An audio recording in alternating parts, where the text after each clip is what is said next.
533,000 jobs lost in November.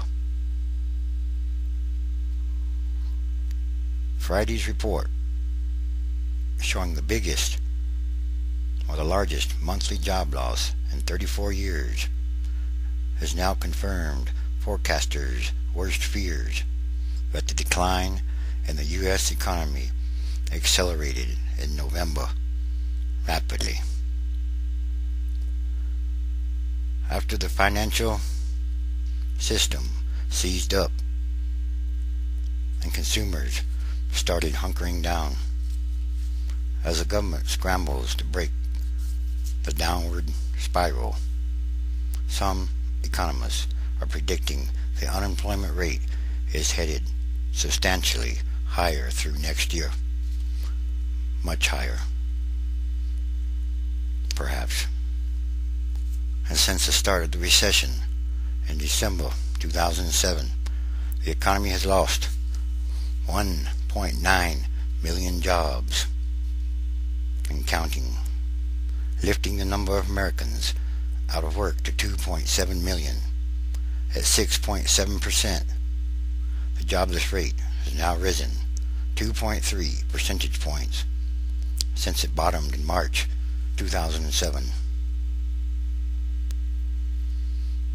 And many or most sectors of the economy are now losing jobs, including manufacturing, financial firms, retailers, construction, and hospitality industries, among many others. Only government, education, and health services managed to post a small job gain.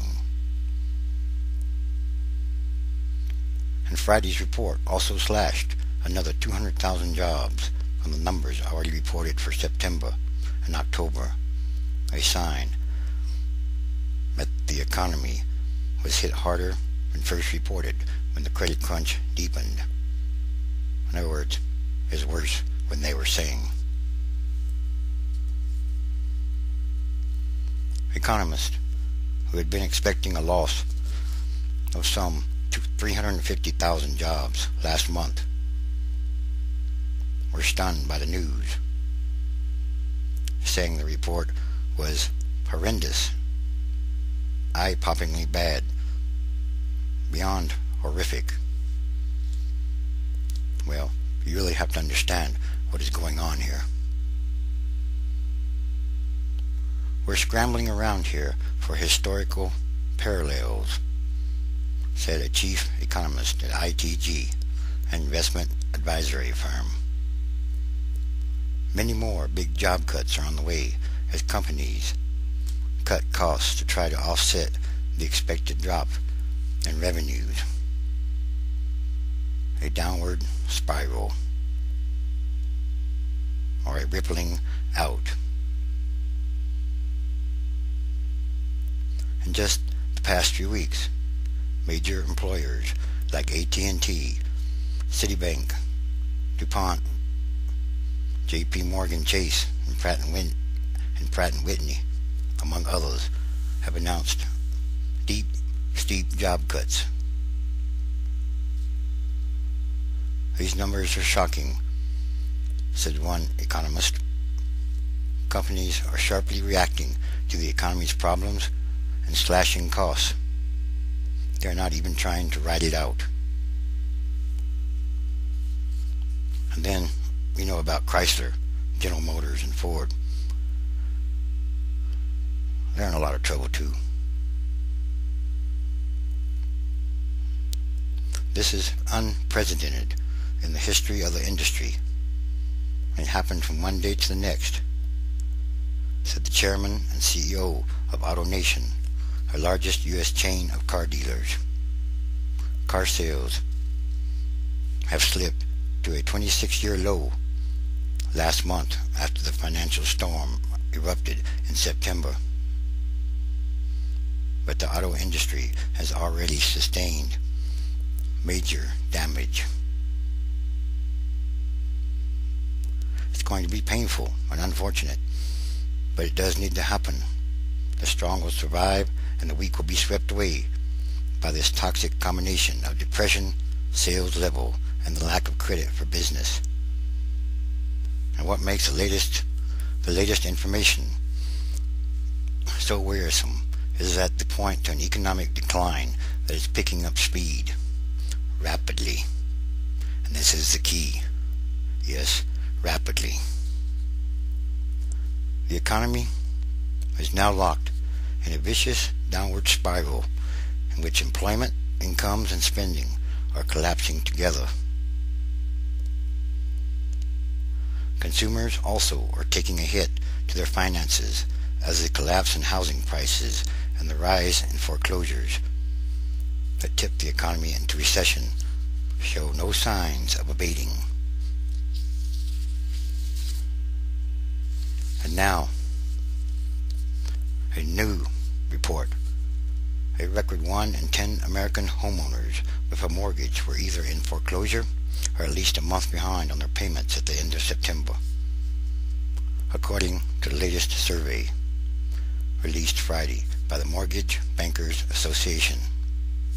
And the percentage of auto loans that were behind by 60 days or more rose 15.9% in the third quarter compared to last year, according to credit reporting agency TransUnion.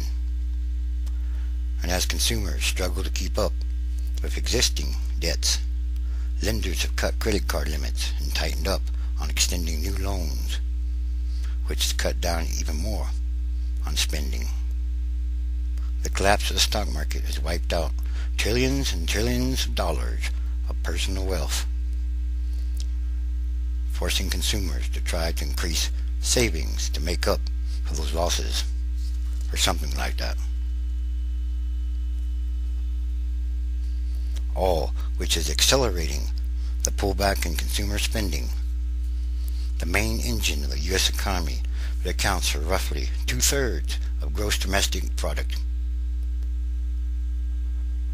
Consumption dropped 3.7% in the third quarter, and the spending pullback is expected to worsen during the holiday season and after that retailers rely on for the bulk of their profits.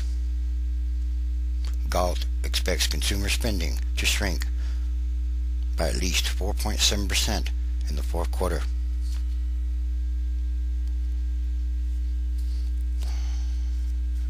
Before Friday's jobs data, economists had expected GDP to contract at a sharp 4 to 5% rate in the current fourth quarter. We're in a deep contraction with very little offset now, said former Treasury Secretary John Snow. The consumer is parked. China is slowing. India is also slowing. Brazil, Mexico, many other countries around the world. Virtually every sector of the American economy is now being affected.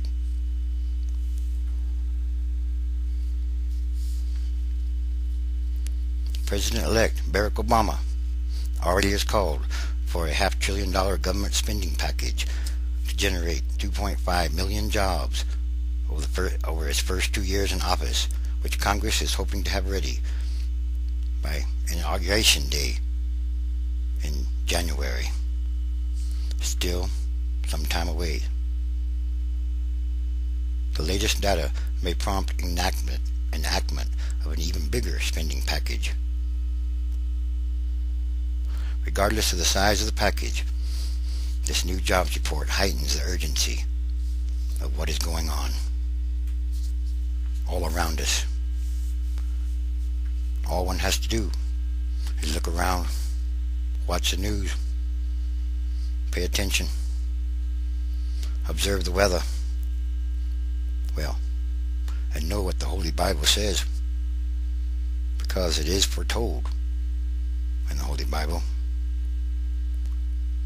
And this explains what is going on right now in this time, day and age. And all these are more signs of the end times, transition days, There are many, many signs.